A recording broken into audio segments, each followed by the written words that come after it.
One of the things I find interesting is watching the use of language and how the Yiddish becomes filled with American words, so that words like collection and registration are now written in Yiddish, that is Hebrew letters, but they're really English words. The sign that I would love to ask the people that made the sign is, a lot of them are rules about what you should do and not do in synagogues. And so there's a restriction on when you can go around collecting money. There would be both beggars and people collecting for institutions, still done in traditional synagogues. They would come around during services during the week, collecting money. So they would say, you can't collect during the main part of the service, it's not appropriate, etc.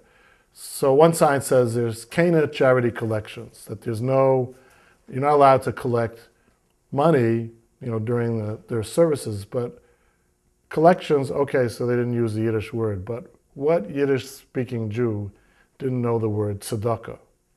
And so so why charity instead of, so there's lots of questions that get raised by these signs, of course, that you can't ask the people who made them because they aren't around even by the time that I found them. So there's that transition.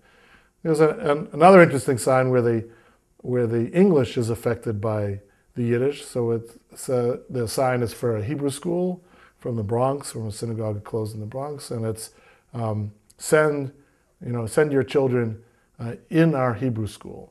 It should be, in English, it should be to our Hebrew school, but in Yiddish you would say in unser Talmud Torah. So they knew the word in Yiddish in, and they knew there's a good English word in. So it's really that kind of mixture of language that I find particularly charming.